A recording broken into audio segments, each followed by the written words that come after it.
All right, you safer Sephiroths, it's time to dust off your starter jackets, rip off those tearaways, and blow into your game cartridges. I'm Sam Blanford. I'm Sean Kelly. And I'm Simon Blanford. We did it. We did it. We wish it was the 90s, but we did do it. We have completed our playthrough of Final Fantasy VII. Actually, Simon finished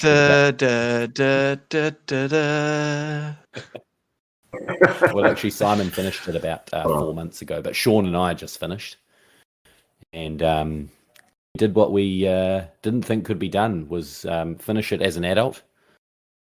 And before we before we jump into it, any quick thoughts before we jump into the crater? My memory made me think the crater was a lot longer of a process than it actually was. And in my memory, you went into the crater one time and then you left and had to do other things and then went back to actually finish off the mission. As it turns out, my memory was distorted by me just going in and out all the time to level up and grind and then go beat weapons or pick up my master materia or just go snowboarding for half an hour. Simon? Well, I'm not even sure if I can remember that I got to Northern Crater. So I hope you did, because I don't know what you're going to talk about for the next little while. No. I mean, the first time I played the game. I'm not sure that I even got to the Northern Crater. So for me to say that it was different, or I can't remember, whether it was longer or shorter, I'm just not even sure that I got there. It was that long ago. Yeah, I think I alluded to it right at the start, but I'd never finished the game, so it was quite an accomplishment for me. One time my data corrupted in the Northern Crater. The famous save glitch. Yeah, I didn't know about that until I was reading walkthroughs. That might have been what happened last time. Surely it was. I did have initially, I wrote down, what is Disc 3? I guess Sean kind of covered it in regards to, it's such a short period of time. I thought, well, why would you even have a Disc 3? But it's obviously to have all those other side things going on, like your weapon battles, and you're able to do those master materia, things like that. Is that correct? Yes, you can't do most of those things without. Well, you certainly can't master magic materia without going into the North Crater, because that's where you get shield magic materia. And you. Yeah, but not the weapons, presumably. No, right? the weapons are out and about. But is Ruby in Disc 2? Don't know. Certainly Emerald is. Because I got scared by that. Haunts you on the submarine mission. Yeah. Go to surface. All right, well, we'll slide down into the crater, which I quite liked that part. I don't have many notes for the actual crater. It was a lot, it wasn't shorter than I was expecting, but there wasn't much to it. And I certainly wasn't level 99, but I was late 60s, and I found most of the enemies reasonably easy. Apart from one. Do you know which one I'm thinking about? Tonberry. Who? Is that little guy that creeps up on you? Yeah, the little grudge. Master Tonberry. Yeah, little grudge man with a star over his head. Fun fact. You know how Google targets you with websites you might like to look at? I got targeted this week with a glass crystal ornament of Tonberry for sale. Because he's a recurring Final Fantasy thing. So it's funny you should say that, because also I was scrolling the socials and came across a FF10 clip of the same enemy. This is within a week of playing it. And he was doing that same little move where he just creeps a little bit closer to you. and then just like kills one of you or puts death, or I don't even know what he does. I love it when he gets real close to someone and does a bit of a sidestep and just goes to, like you think he's approaching your middle character and then he jinks to the left and takes someone else out. To be fair, on 3 times speed, his creeping is terrifying. So I've learned some things about 3 times speed that I'll cover off if we talk about the ruby weapon. Yeah, you're going to have to cover the ruby weapon because I definitely didn't fight it. I took on the Tonberry or whatever, the Master Tonberry, the first time, and ended up fleeing.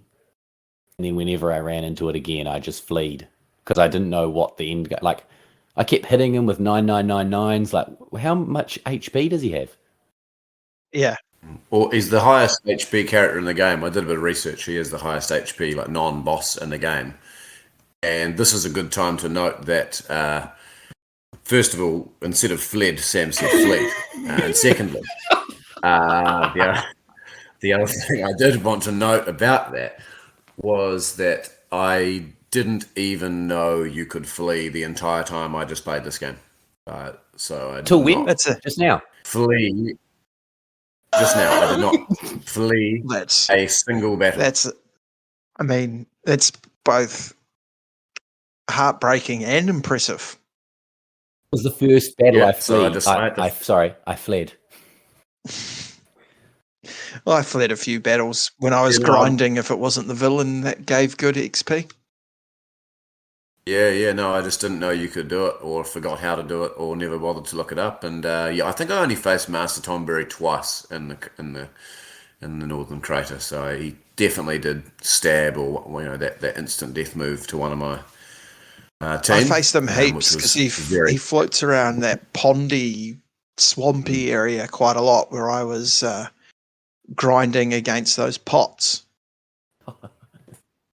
The magic pots? Yeah. Can you grind on those pots? Is that considered a grind? Well, it's not a grind, but if it's a level up opportunity, right? Chuck a couple of elixirs at them and kill them, and they pay up. Yeah, I was always I was a hoarder of elixirs, and I kind of overstated their value a little bit because there's so many save crystals you can use throughout the game. So I was just devastated every time the magic pot came up because I had to part with some sweet elixirs. Do not use the W item glitch to get 99 elixirs. I think Bob, that I do not do that sort of thing. I'll leave that for old cheeser Sean Kelly. We know the glitch king, Sean, definitely used it. Do you guys know about it? Yeah, I read about it. Yes. He refused to do it. So what do? You cast what you want to duplicate for the first time, and then you just select, deselect, select, deselect, and they just climb up. Like the So when Sean says he's clocked the game, next to that there'll just be a big asterisk like the 98-99 San Antonio Spurs lockout shortened trophy, by the sounds of things. It was recommended on all of my walkthroughs. Yeah, it's like I believe in Pokemon, maybe Blue and Red, it was like a similar glitch. Yeah, you could get 99 rare candies by running up and down a random coastline or something. Surfing up and down the Cinnabar Island. I recall that glitch. East Coast, I believe. Anyway, yeah, I've got. I found most of the other enemies, all the other enemies, pretty stock standard. I remember the first time I played the big dragon. Yeah. I was quite scared of him, and this time I had no fear. But I went in, even though I was a real high level, I went in with quite low HP and quite weak weapons because I was still using double and triple XP weapons and stuff like that. And I'd only equipped materia I wanted to level up. And the dragon wasted me. Yeah. Yeah, it just kicked my ass. Yeah. I just couldn't handle that, eh? Nothing. That's happened to me a couple of times, and that's the nature, I think, of being a grinder who wants his materia all leveled up. Because you don't walk around strong, you walk around, I really want to get all my HP absorbs up. So later in the game, I can equip them with something like Master Summon. So every time I cast Knights of Round, I'm also getting HP back. You nutter. Yeah. Anyway, you go through various chasms, and you pick up various sources until you meet up with the crew. Now, I found it quite interesting that I did the split here, quite a complicated split for the first time going through it. I found it weird that they left this till like they never did it at any other point in the game, considering that they had all these other characters that at their disposal, and they left it till disc 3, the end of the game, to actually do something a little bit different with it. I have an interesting remake comparison for you, because I know you guys love the remake. There's a part of the remake where you split, and you'll have, two people. I might even be just one of you, I can't remember, but you only have 4 playable characters: Barrett, Tifa, Aerith, and Cloud. And it quite regularly cuts between, because obviously it's not the same turn-based fighting game. And so, say Cloud and Barrett have to go and do switch or something, so that you can walk across a place or something, you'll fight some enemies, and then it does that, and then you'll switch to the other party, and they'll walk across that thing, fight some people, flick a switch for your so they incorporated that in quite an interesting way. It's not turn-based, it's just like hack away. It's got 3 different modes. Well, it's really got 2 different modes, because one's just harder than the other. But it's more like, it's a 3D playing field, and you can cast magic, but you definitely use your attacks more often. And it's certainly not. I think you can make it so it's a bit more turn-based, a bit more like this, but I didn't play that mode. I just played the recommended mode. It took some getting used to, but I quite enjoyed it. It certainly fits the more like realistic battle situation, I guess. Yeah. I do like the turn-based, though. It's why we like Pokemon. Why we love Final Fantasy. Yeah. And you make your way down the crater to, I don't know, the middle of the Earth. I don't know where it is. Maybe it's the middle of the Earth. And Cloud says, I think you pick your team. All right, let's mosey. Which Sid rightfully rips him for. And he rips him a few times for his battle cries, or his let's roll out type of things. It's a real leader. And you take on your last Genova battle. Not sure, was this the brain or the heart, or? I feel like we're skipping quite a few things here. What have we skipped, Sean? Well, so you go through those weird little tunnel things, and you've got to get the right tunnels to be able to collect all the goodies and then get down to the splitting point, which, can I say, if you're going back up the crater, is a real pain in the ass. I did not go back up the crater. I just went down. I guess we'll talk about that after we finish the game, because I went out a few times.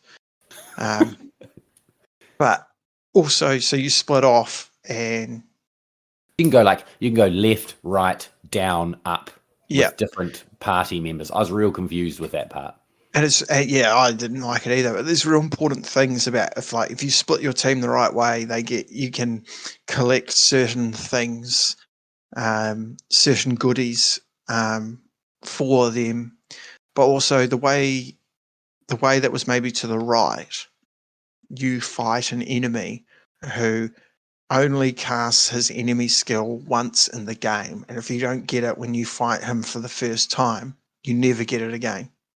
Really? Yeah, I didn't get it. I don't know what happened. Maybe I didn't have enemy skill equipped, or I only went left, and I didn't have the chance of going right. Or if when you go back you up, can go back up. Oh, okay. Yeah. So what you can do is you send everyone there which ways, and you go a certain way. And if you don't talk to anyone at the bottom and go back up, you can open all the chests that they found, and then go back down, and they've doubled up on every item. And depending on who you're with, it changes what things you get or some. Yeah, my walkthrough recommended that I take Barrett and Kate Shee. Yeah. And I was so devastated about that I didn't even give Kate Shee materia. Just had that stupid microphone attack. Yeah. But yeah, I thought that was quite interesting, that part. Sorry. And one of them is the Pondy area, which is where you fight the magic pots. If you give them elixirs, you get ridiculous XP and AP. I just found that extremely confusing, and even reading the walkthrough that I was going on at that, because I got to it and I was like, I need to go to the walkthrough, and that made it almost more confusing trying to follow it. But I guess if you can just keep going back up and down, you'd just figure it out after a while, I guess. Yeah. It really leads you, especially with the sliding in that you mentioned earlier, it leads you to believe you're not getting out. But it turns out at the very top of the crater, you run right past the little cave that if you go in, I did see that. You can just go through that and climb up some rocks, and you're back on the Highwind. Any thoughts, Simon?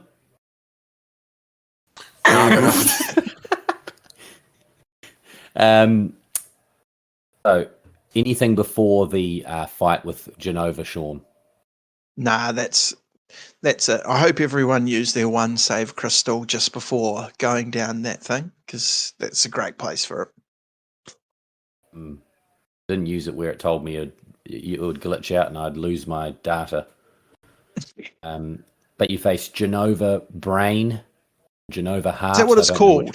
Nah, just Simon. It's called it's called Synthesis. Oh, yeah. Which I guess is like all of Genova. Didn't find that one too difficult. No, not at all. I almost regret my grinding at this point. Because you just dominated them. This was a non-event. Yeah. Do you want to check on your other party? I mean, I no. Yeah. I wouldn't regret it too much in the sense that obviously there was a bit of grinding done by me for sure, but even at my level, which was 60 odd, it was very, very easy, those battles, Genova and the Sephiroths. Well, so there's the Buzzy Sephiroth, which is safer Sephiroth. That's just the second fight, where you can choose to fight, like, depending on where your levels are at, you can have 2 parties or 1 party or 3 parties or something like that, which again, I didn't really quite understand why they left this till the last battle to do. There you go. I just used the party I'd been using the whole time. I didn't even check on my other party. Nah, neither. But I mean, I was 1 W summon Knights of the Round and maybe 1 mime, and Genova was gone. See, we don't have those things, Sean. Yeah. Well, I didn't do the Chocobo breeding. Yeah, I couldn't get one. I didn't want to check on the other party because you also didn't want to change the party, because of the podcast. We've chosen our group, our team, and that's our team, isn't it? So I thought it would be against the grain of the podcast if I changed my party at that point. And then, actually, the last Sephiroth was, I don't know what that one's called. Safer. Safer, the last one. What's the second one then? Yeah, Safer is the first one, because there's only 2. Well, 3 if you count the Omni-Slash battle. Really? No, there's like... It goes Genova. Yeah. Bizarro Sephiroth. That's it. Bizarro's the one that you have 2 parties for. And Bizarro's got like 4 or 5 different things you can hit, and one of them takes no damage, and it's like the golden belly. I'm guessing that's where Sephiroth is hatching. Sorry, Safer Sephiroth was the hardest battle in the game for me up until then. It was when I first played it as a young man. Safer Sephiroth. My most vivid memory of playing this as a child is getting absolutely whipped by Safer Sephiroth and only having one party member alive, and it was Vincent in his limit break form. So I was just watching. I think the problem for me was with all the changing of the character, like the parties, splitting of the parties, I was moving materia around and accessories around. And so my ribbons were on like Kate Sheehan red or something. And so 2 of my party members kept turning into fucking frogs. Yeah, so I was using all my Maiden's Kisses on them, or cornucopia or whatever it is. I don't know what it is. Yeah, just cornucopia from memory. And it's like using items left, right, and center. And I don't know how I beat it in the end, but it took a long time. It sounds so good though. Like, I mean, it's tough. It was fun. It was fun. Yeah, that's like none of these battles were even like. I think I finished these 3 battles in 10 minutes. I considered just like, I'm going to take the game over here and come back to it. Yeah, I was a bit gutted. I wanted a little bit more. I was a bit underwhelming. I think that should be the hardest boss battle in the game, really. Yeah. And I found that I think that honour belongs to that thing in the Shinra Mansion, which we mentioned in an earlier podcast. Missing number. Yeah, obviously not necessarily counting like the weapons, but the hardest non-weapon battle in the game. I think that those ones should have been. I don't think they were. And I don't think that's because I was grinding too much. I think it's interesting because I clocked 7 as a child.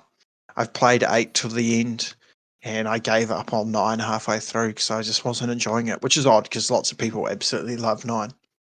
But 8's the same. You get to the final situation and there's an optional boss, which is way stronger than the actual boss.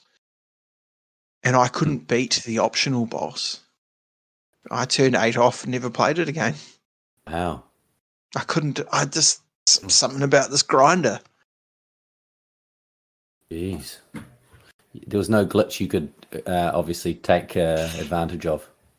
Yeah, there probably is now. If I do a playthrough of 8, I'll let you know. We'll quickly move through the final cutscene. Sorry. Can I just say, whatever Genova, what is it? Synthesis. Bizarro Sephiroth and Safer Sephiroth. So Genova, Synthesis, and Bizarro Sephiroth, awesome music. But the theme song for Safer Sephiroth, One Winged Angel, is the greatest battle song I've ever heard. It's got like an opera chorus in it.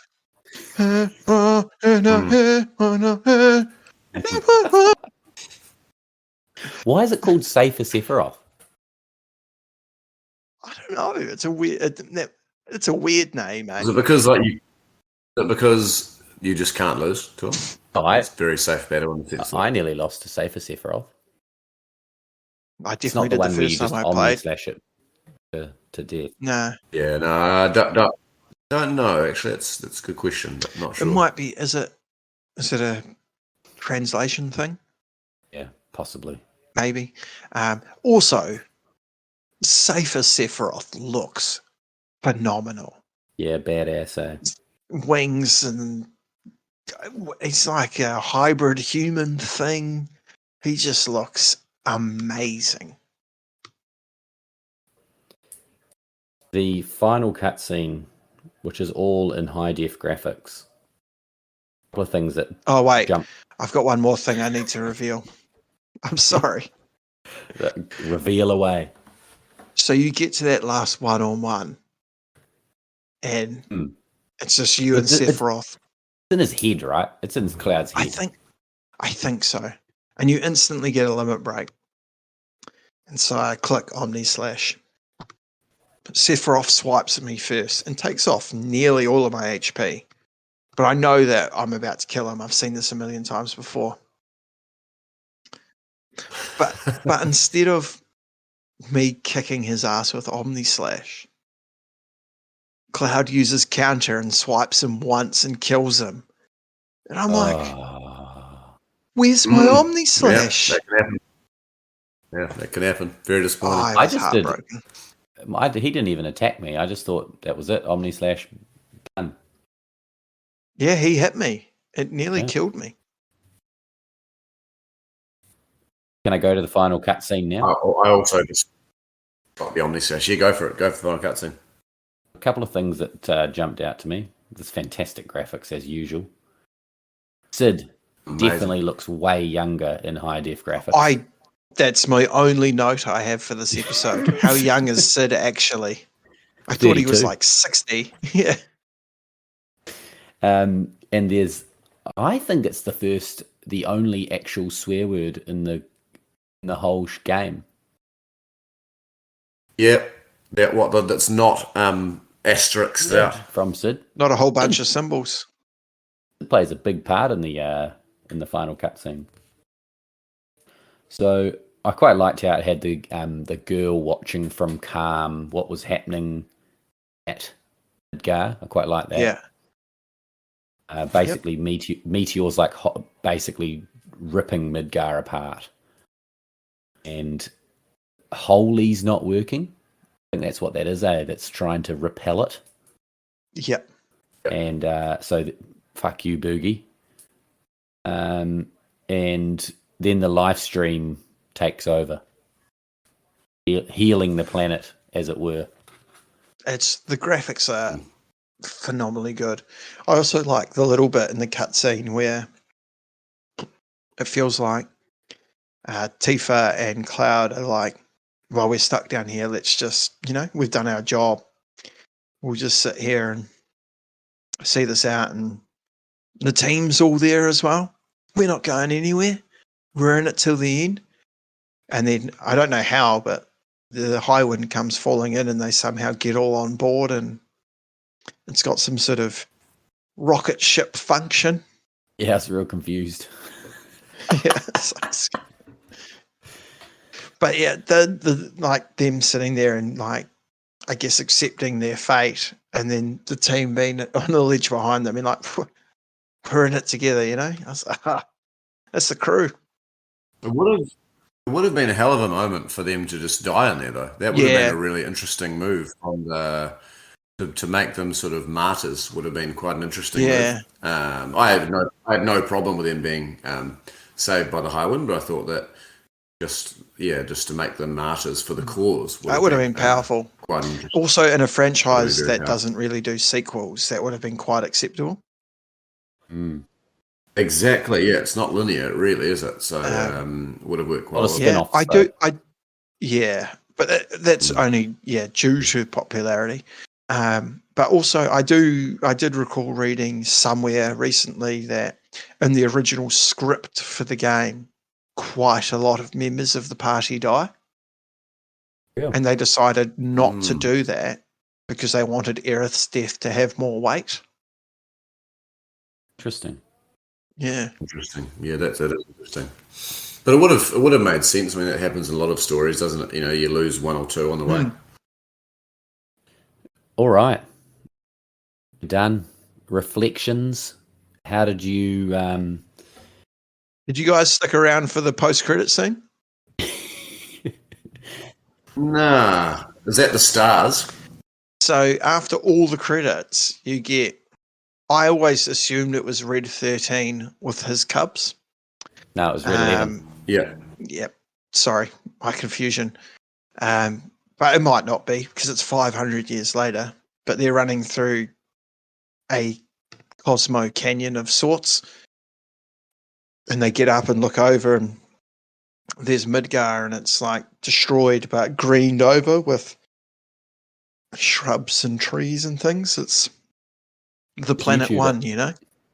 It's So you're telling me that the end of Wall-E copied Final Fantasy VII?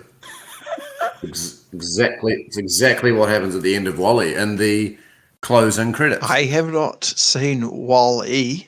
Neither have I. But well, have a look at those closing credits, and you'll see some very possibly copyright infringing similarities. I will. We've already talked about how Michael Bay ripped this movie off Armageddon. So exactly. Just to sort of, I think it's a segue anyway, Sam, because you want to reflect on the game as a whole. I think this works quite well with that final scene.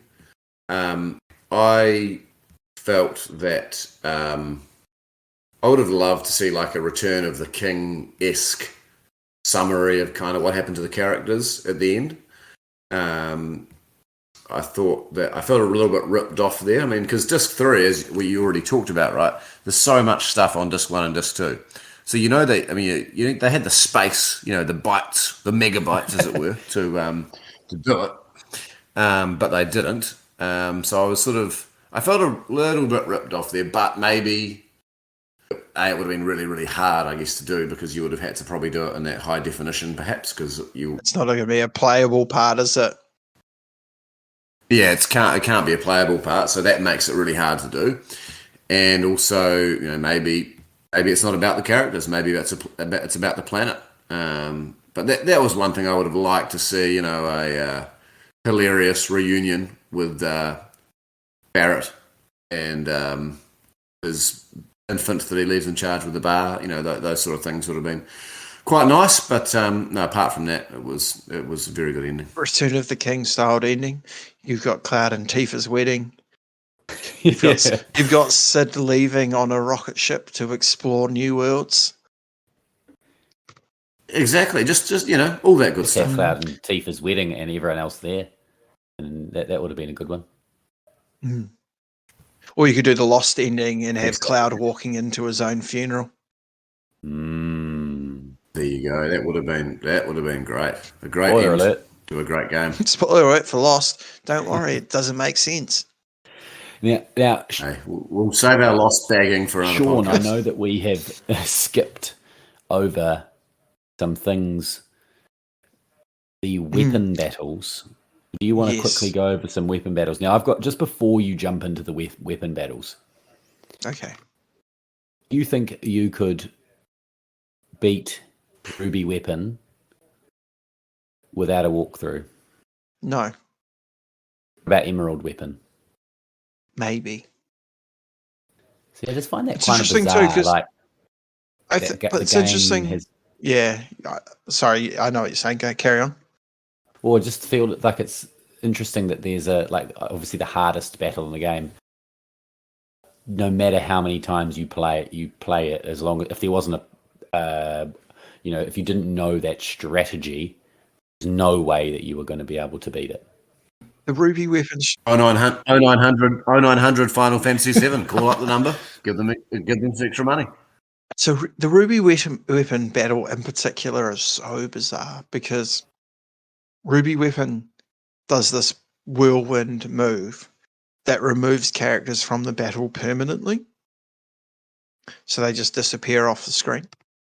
And I fought Ruby a number of times, but I've never known how,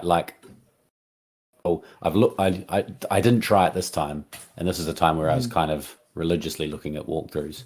But I've been in that situation. They just kick you out the battle. What's interesting is, I mean, I did use a walkthrough to beat it this time, but before I even looked at a walkthrough, I had remembered one key factor, and that's you've got to go into the. Yeah. You have to be KO'd or something? Yeah, so you're going with 2 KO'd characters. So he sticks his tentacles in the sand. Things I forgot were like using Hades so that they get stunned and poisoned or whatever. And I went in the first time I fought it this time round, just knowing to have 2 people dead, and I think having final attack equipped with Phoenix, so if you die, you can be resurrected. But I was hammering Ruby Weapon with my Knights of the Round. I was like, it's not fucking dying. You got to hit the tentacles separately. Oh, kill the tentacles first. Yeah. Well, they don't die though. He just retracts them, but it takes heaps of damage off him. I don't know. I still don't really know. The worst part was I lost heaps of times, and I thought I was pretty OP. I was using weaker weapons because I wanted all the AP for my materia. And I finally beat him, but all the materia I wanted to master was equipped to Cloud, and he'd been swept out of the fight. And so Tifa, as I suspected from the start, was the one who got the cash for me. And Charlotte was like, watching something on her phone or whatever, but also she wasn't riveted by you. She wasn't riveted by your fight with Ruby Weapon. No, but she was still experiencing my trials and tribulations. And she's like, you did it. I was like, Charlotte, I think I have to restart. She's like, well, it's like, I can't master this materia without beating Ruby. And she's like, I'm going to bed. But luckily, the next time I did it, Cloud was the one who was left standing. But it took me heaps of attempts, and I'm overpowered. And you needed a walkthrough. Yeah, I reckon I was level 80, 85. So if you don't have those 2 guys characters KO'd, what does that just not go well for you? You just get knocked out of battle? Yeah, because I think so, because I think it's the tentacles that sweep players out. So when they're in the ground, you've got more time to use your whole party to kick his ass. Makes sense.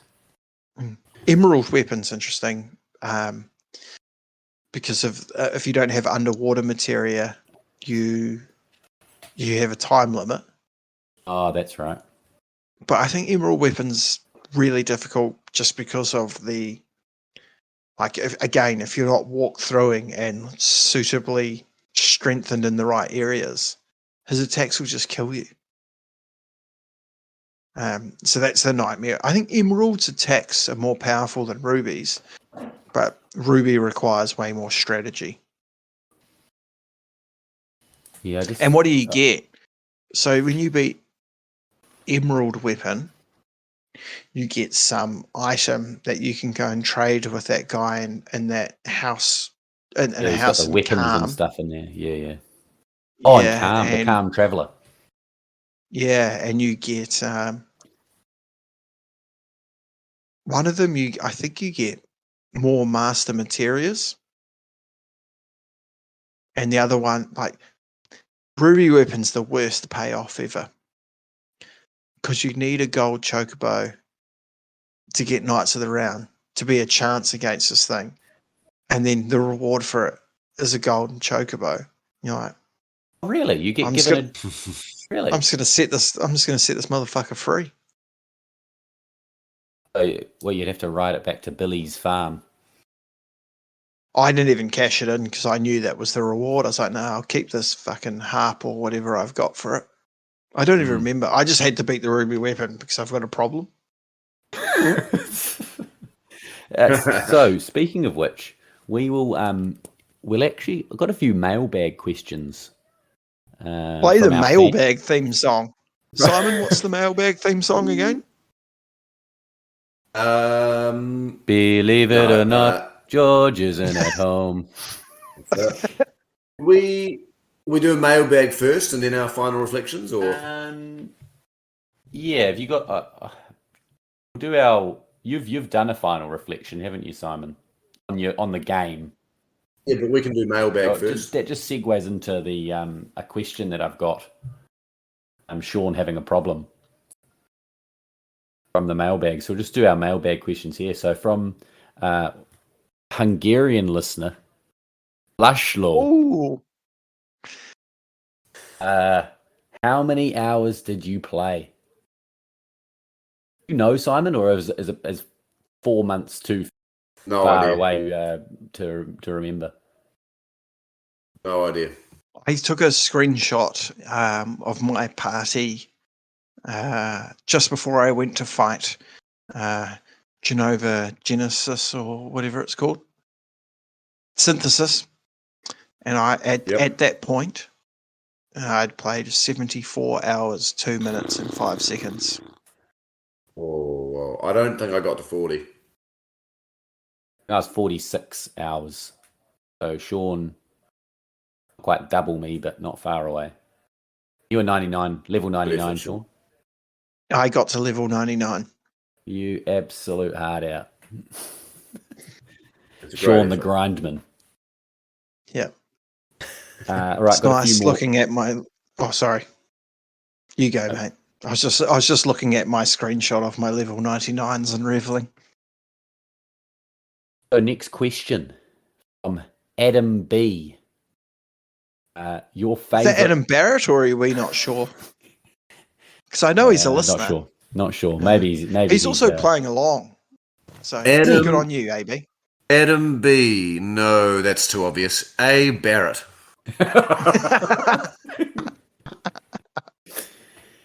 Who is your favorite character outside of the playables? Simon, you go first. Oh, that's not a doubt. Bugey. No, it said favorite, not least favorite. Look, Bugey, he's a philosopher, an historian, and a friend. Sean? Sephiroth count? You play with him for a while. You don't get to control him though. He counts. But then I also kind of hate him because he killed Aerith, and having posted all those clips of that scene recently, I'm reeling. Non-playable. No, I should have done research. I should have looked at the questions earlier. Yeah, go. I think that it's quite obvious, but mine's definitely the bumbling fool, Palmer. He was high on my list too, Palmer. He was up there, but I just couldn't go past Bugey. But no, Palmer's a fair choice. It's interesting that you mentioned Sephiroth and Bugey, because our other two mailbag... Well, actually, we had about 10... I do have an answer. Oh, you do? Yeah. I quite like Jesse and Biggs of the Avalanche team. Not much of a wedge guy. Yeah. Tries too hard to be the comedic relief. I feel like you are trying to... Your remake lens is clouding your judgment there. That's fair, because they're heavy influences. Just about to make that very point, Sam. Just about to make that very point. It's interesting that you mentioned... We did get like 20 questions regarding Cloud's backstory, but I thought I'd just leave them for you, Simon. Sure. Yeah, no, I'm the expert at those, as we all know. So interesting that you mentioned Sephiroth and Bugey, because the two other questions that I've got here for you guys involve those two people. So we might start with a question from Sellersky. How does Bugey float? Is he keeping Professor X in floaty chair business? Very funny question to which we clearly have no answer. I think we answered this earlier, didn't we? Doesn't he have something he floats on? It's not actually him floating. He's sitting on some sort of floaty Swiss ball, isn't he? A levitating Swiss ball. It's like in a materia orb or something. That'd be just like Bugey. It really would. So thanks for that, Sellersky. And our last mailbag question from Kenoi619, which I'm not sure whether that's a nod to Rey Mysterio, but he's just put Sephiroth, good villain? Yeah, well, Sean... He's phenomenal. while Sean collects his thoughts on this, maybe he's good to go, but I've got a few jotted down. I think he's got some good elements of that. So those sort of tropes where the villain is very mysterious. He isn't like an unknowable evil. Like he's evil, and we just don't quite know why at the start of the story, right? But we know we're going to find out. So that was good. He had that other trope of some villains where they're sort of not physically imposing, but still scary as hell. That's quite a cool thing for a villain to have as well. A little bit like Voldemort, perhaps. Again, another Harry Potter similarity there. Also, the is he really alive trope, similar to Voldemort again, how much of him is human and how much is not human. So I would give him, I had 8. I feel like I should give a 9, but I'll give an 8 out of 10 because, not 10 out of 10 because his motives are still, even after playing the game, too confusing for a simpleton like me. But a fantastic villain, of course. Yeah, I reckon he's awesome. I think what I really like is, and I think this is what's good about good villains, is whilst his motives might be slightly bewildering, he wholeheartedly believes in what he's doing. And whilst you can quite clearly see that he's sort of gone mad, he believes he's doing the right thing. And he kind of gets lost in himself as well. Great point. And I really like how he, as his story unfolds, you learn that he was the greatest hero. And one moment in his life where he learned something about himself changed him. And where maybe maybe it's akin to Cloud in some ways, where you might learn this thing and use it to redirect yourself to be even better. He allows it to consume him and become the person that we know him as. And so he's and I think the other thing that's really interesting about him is what he believes to be the truth about him is actually not quite the case. He believes Genova to be his mother and him to be pursuing her dreams or whatever she wanted to happen. But actually, he's wrong. So he's following the wrong path based on his reaction to what's going on. And I also agree with Simon, like he's not ginormous or whatever. He's not physically imposing, but he's still hauntingly terrifying. He's not physically imposing, but he has a fucking massive sword. Massive sword. So, Sam? Yeah, no, I'm kind of I think when I played this a while ago, I didn't really like him as a villain because he's not present as much as others are in the story. But I think now when I play it, I think I like that about it, that he's not present all the time, that he's this mysterious figure that you're kind of chasing, and you get hints about him throughout. He is tied into a very confusing storyline, though, which I just think takes a couple of points off. I think he is a very good villain. One of the great villains. Storyline points. I think I epiphanized today. We've talked about it a lot about what Genova is, and the Genovas you fight along the way. It's him controlling them. It's him directing them. It's him in the Northern Crater sending them out to do his bidding, and because you know how we find out that it's not really him. It's like, I don't know, apparitions or whatever of him. And I thought it was Genova doing that, but I think it's him controlling Genova to do it while he's growing his one wing in the center of the earth. Could be wrong, though. Tell me in the slacks. Now, Got some hot takes. Well, play the hot takes theme, Simon. Have you guys got any hot takes before I get into these? Zero. I don't even know what you mean. So we won't. You don't know what I mean by a hot take? I mean, I know what a hot take is, but give me your hot takes. Well, so I've got a couple. We won't spend too long on them. The first one is a very cold take, I think. We've covered it a little bit in this podcast, and it's one of my takes, is probably why I'm calling it cold. But the game's too easy. I was thinking about this yesterday when I finished the game. It's a great take. It's it's pretty low skill ceiling. Like if you just grind, then you're all good. But I know that initially, like, I couldn't get past Hojo when I played it as like a 13-year-old or whatever. So maybe I just got better at the game, or as I played it more, I understood a little bit better. Like, weapons aside, chocobo breeding aside,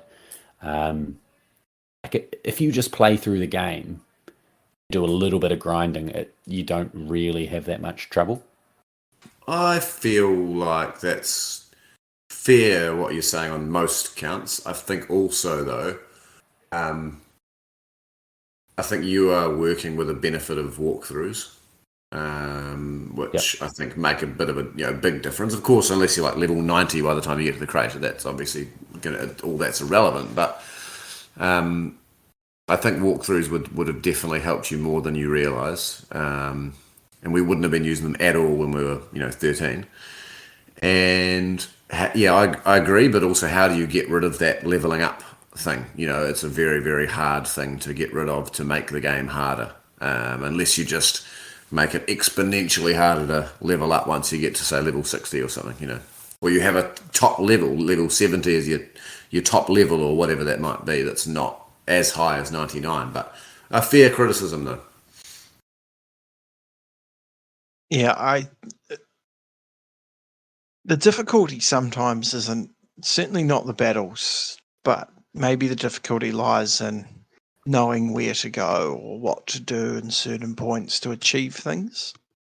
And that's certainly, I used walkthroughs more to get through levels than to actually beat villains. Although I definitely use them to beat villains as enemies as well, but maybe more just like how to get a wig in Midgar, or how to find the key in the Bone Village. That stuff could be really difficult without assistance. Right, so maybe not as cold as I thought. Little medium, which we don't need to spend too much time on, which I got off a Reddit user, Army Taco. Yeah, that's an Army Taco. My boy. Hot take. The Tifa Scarlet slap fight, which is obviously played for laughs, but is not needed. It is ridiculous. Tifa is a trained martial artist, and every moment by the best. Trained by Simon's mate. And every moment leading up to that is very serious and dark, and then there's that moment. So Army Taco, that's Army Taco's hot take. Yeah. And it's, I thought when you started bringing up the slap fight, I think you're going to say it's some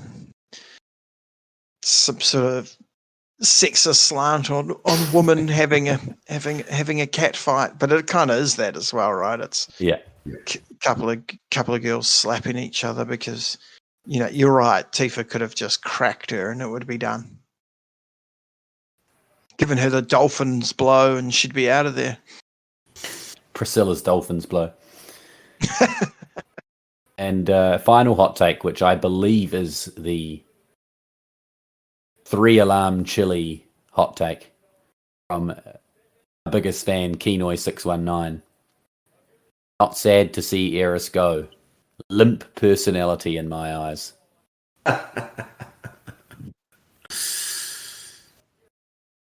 Yeah, it's going to be tough to take for Sean. Look, I respect the take because it is so hot, but I respectfully disagree with the take. Just going back 20 years, remembering how that felt. Yeah, I can't agree with it.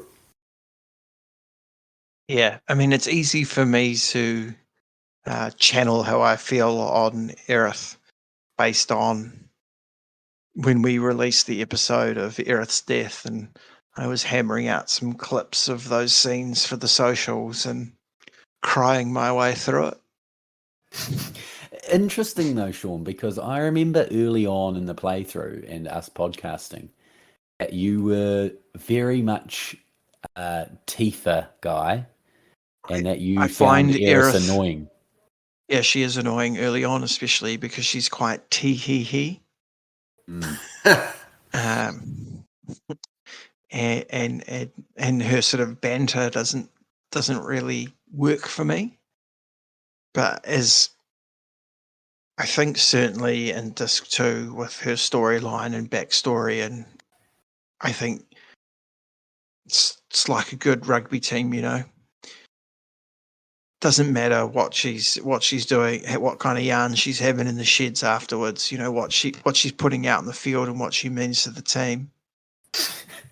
Her loss, you know, made it a real struggle to make it to the playoffs. Disc 1 is the disc about Eris, basically. And then Disc 2 is like Cloud's disc. That's interesting, eh? Well, the whole storyline's based around Eris in Disc 1. Yeah. Even like towards the end of the game, they're quite often referencing her and things like that. And a lot, I mean, essentially what they're doing is finishing her mission. Yeah. Hot take, I reckon. Me. I like it, Kenoi. Yeah. Yeah. I'm happy to discuss it with Kenoi in person later.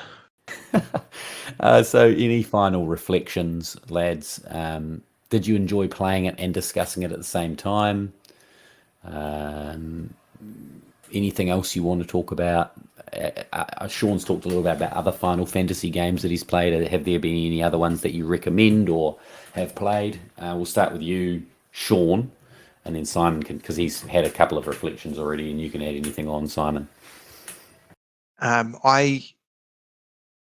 the other Final Fantasies, I'd love to return to 8, mainly because it's from the 90s as well, so it fits the podcast. But I really enjoyed that game. And in discussing with some Final Fantasy revelers and how I really like 7 and 8 and didn't really enjoy 9, I think that's because 7 and 8 maybe move away from the Final Fantasy mystical sort of Lord of the Rings style stories, and it has, you know, like 7's got the Shinra Corporation and you know modern cities and things like that, and 8's quite similar in that regard. And the part I didn't like about 8 was towards the end, where they fighting some sort of sorceress or something like that, and then 9 was very much more back into the castles and things like that, and it didn't float my boat. But there are some more modern Final Fantasies that I haven't played that people speak very highly of that I'd be interested in maybe having a crack at. Simon and I have had a good crack at 10. Finished it actually, and definitely recommended. I might give it a crack. Other final reflections after playing through and talking about it's fun. It's good. It's like it's meant to play the game, and it's the best thing about the game is how much you enjoy it. So it's just great to have people to talk to about what you're loving. So that's great. I did enjoy it. I had a great time. It took me quite a while, but 74 hours, in fact. But like I finished it yesterday. I was like, now what? My wife will have a baby, and that'll occupy my life, I guess. Exactly. No, you'll be right, mate. Monkey Island. I'd be keen. I'd genuinely be keen at some stage in the future to have a crack at 8 for the pod. Have you guys played it? No, we've only played 10. I played Final Fantasy X. We played a bit as like in high school, I think, and then also when I was in the UK. Played it through, but I was like girlfriendless, basically friendless, moneyless. Stopped working. I was saving money for my OE. I was on my last trip when I was in the UK, and the main character was a Cloud ripoff, Tidus.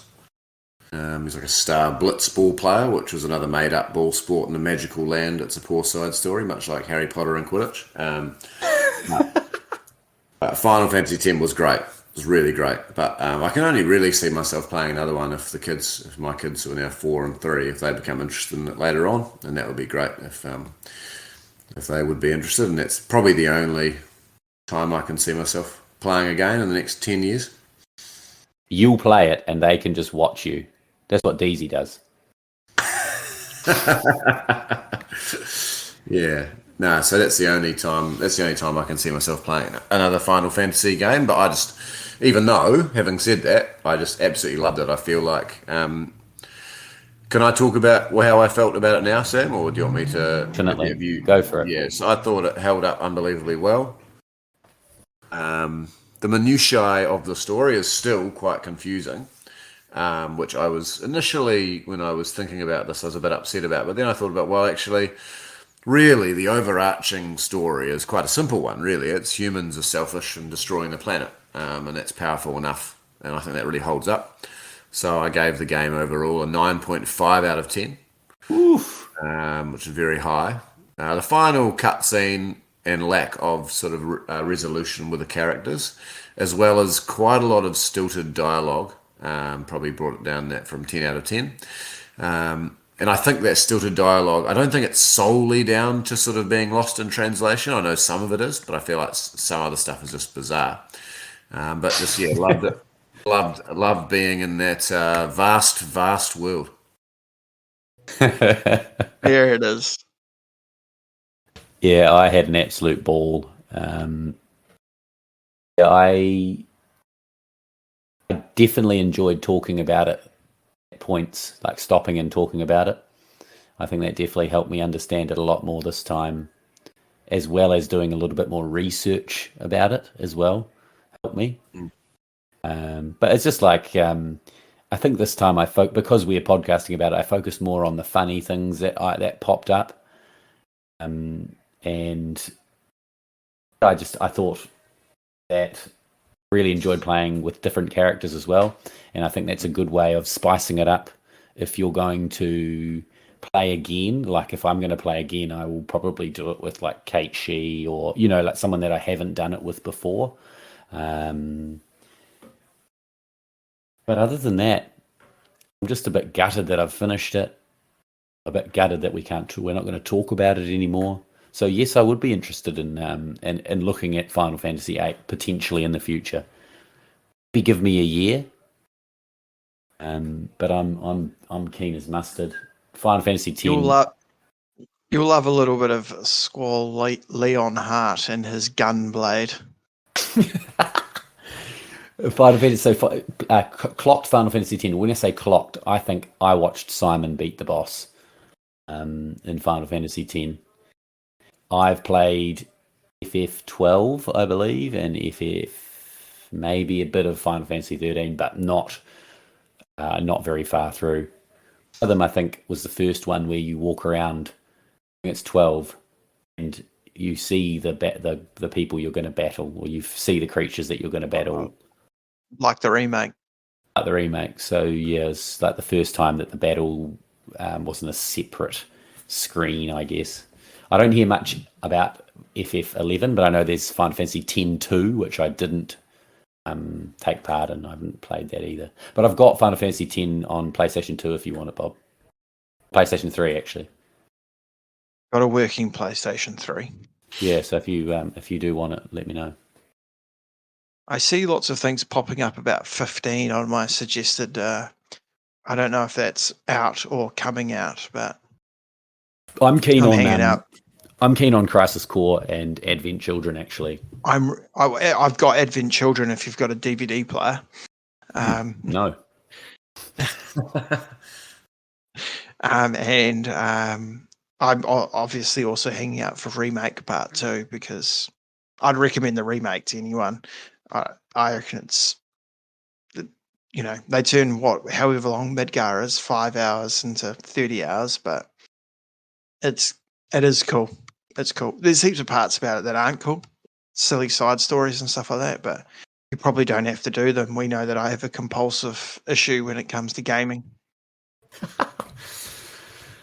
All right, well, we'll leave it there. So sorry to all those Final Fantasy revelers who will not be able to listen in anymore, but download us again. Listen through again. Feel free. We need those numbers up.